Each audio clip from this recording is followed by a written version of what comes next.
오늘 주신 하나님 말씀 마태복음 제27장 27절부터 66절까지 말씀입니다. 27절부터 31절까지 우리 한 목소리로 같이 천천히 읽겠습니다. 시작.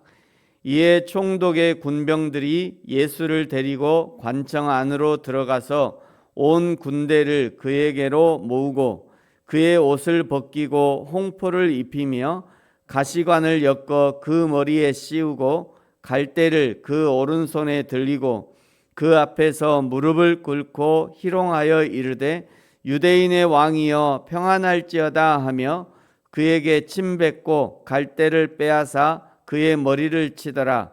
희롱을 다한 후 홍포를 벗기고 도로 그의 옷을 입혀 십자가에 못 박으려고 끌고 가니라. 아멘.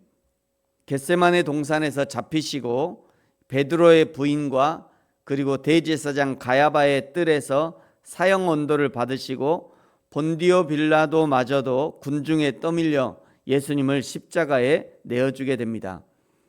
이제 예수님을 십자가에 처형하기 위한 순서가 진행됩니다. 28절에 예수님이 평소에 입던 옷을 벗기고 홍포를 입히고 29절에 머리에는 가시관을 씌우고 갈대를 꺾어서 마치 왕이 호를 쥐고 있는 것처럼 보이려 했던 것이죠.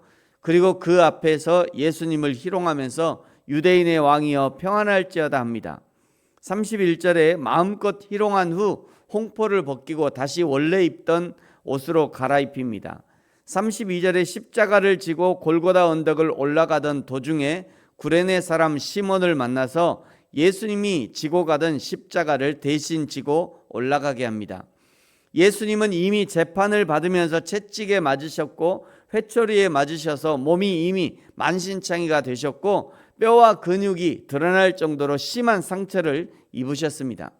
그냥 걸어가는 것도 쉽지 않은 상황입니다. 그런데 로마의 사형법으로 자기 십자가는 자기가 지고 가야 하기 때문에 예수님의 십자가를 지고 가게 했던 것이죠. 그 십자가를 구레네 시몬이 대신 지고 가는 겁니다. 구레네는 지금의 북아프리카 리비아에 속한 도시입니다. 구레네 사람 시몬이 어떤 사람이었는지 어떤 믿음의 사람이었는지 전혀 기록이 없지만 예수님을 만나기 전에 믿음과는 상관없는 사람이었음이 분명합니다. 그냥 그 자리에 좋은 구경거리가 있어서 구경을 하고 있었습니다. 구경하던 구레네 시몬이 억지로 예수님의 십자가를 대신 지게 된 것이죠. 예수님의 십자가 사건 이후에 약 30년 정도가 지난 시점에 다시 구레네 사람에 대한 이야기가 등장합니다. 마가복음 15장 21절에서 마가는 구레네 시몬이 루포의 아버지라고 밝히고요. 바울은 로마서에서 구레네 시몬의 아내를 가리켜 루포의 어머니는 내 어머니다 증언할 정도였습니다. 나중에 사도행전 13장에 다시 후손들이 등장하는데요. 사도행전 13장 1절에 보시면 안디옥 교회의 선지자들과 교사들이 있으니 곧 바나바와 니게르라는 시므온과 구레네 사람 루기오와 분봉왕 헤롯의 젖동생 마나인과 및 사울이라. 대부분의 신학자들은 사도행전 13장에 등장하는 구레네 사람 루기오가 안디옥 교회에서 성경을 가르치는 교사가 되었을 뿐 아니라 초대교회에 매우 중요한 역할을 했다는데 이견이 없습니다.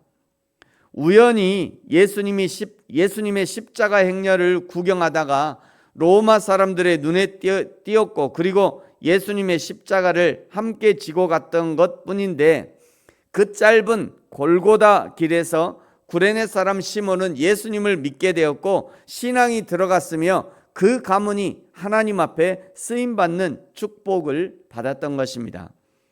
여러분이 지금 지고 있는 십자가는 무엇입니까?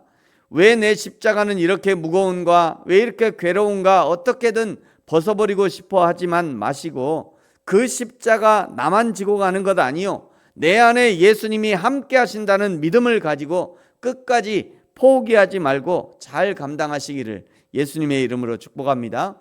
46절에 보시면 제9시쯤 엘리 엘리 라마 사박다니 나의 하나님 나의 하나님 어찌하여 나를 버리셨나이까 하고 크게 소리 지르시고 예수님의 영혼이 떠나셨습니다.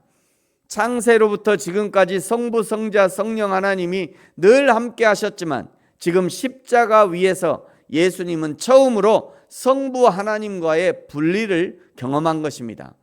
이것이야말로 예수님이 경험하셨던 고통 중에 가장 아픈 고통이었을 것입니다.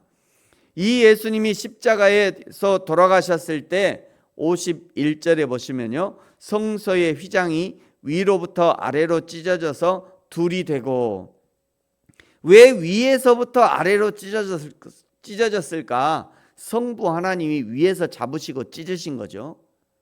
그리고 땅이 진동하고 바위가 터지고 무덤이 열리며 몇 사람은 정말 다시 살아나서 예루살렘 성에서 보였다. 53절에 기록하고 있습니다.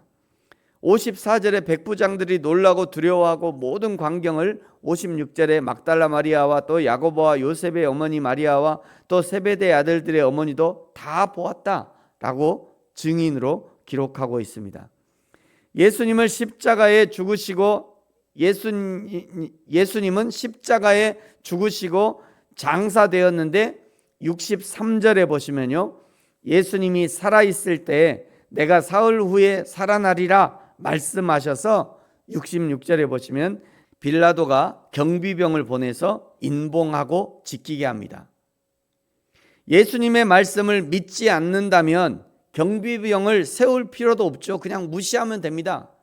지금 미쳐서 그냥 저 예수가 미쳐서 저런 일을 하나 보다 라고 그냥 무시하고 지나가면 되는데, 예수님의 말씀을 무시하자니 찜찜하고 그렇다고 믿자니 영 믿을 수도 없고 이러지도 저러지도 못하는 빌라도의 모습인 거죠.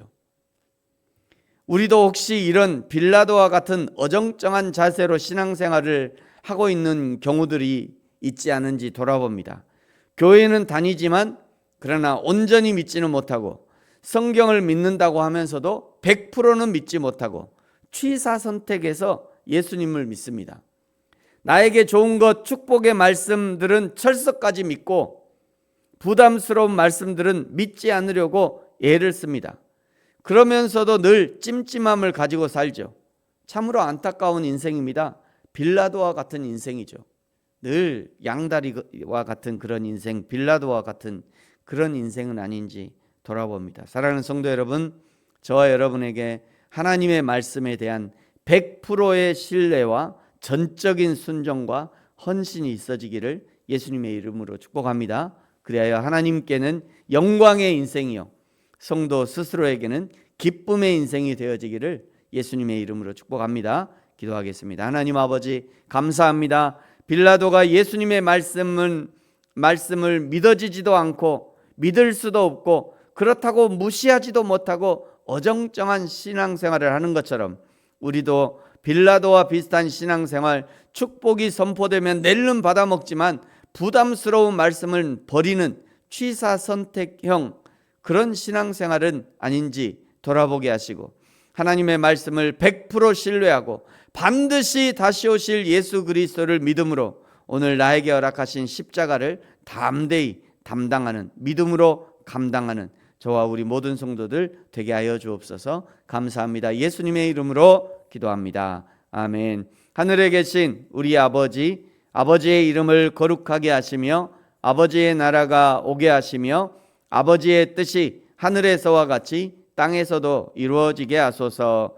오늘 우리에게 일용할 양식을 주시고 우리가 우리에게 잘못한 사람을 용서하여 준 것 같이 우리 죄를 용서하여 주시고 우리를 시험에 빠지지 않게 하시고 악에서 구하소서. 나라와 권능과 영광이 영원히 아버지의 것입니다. 아멘.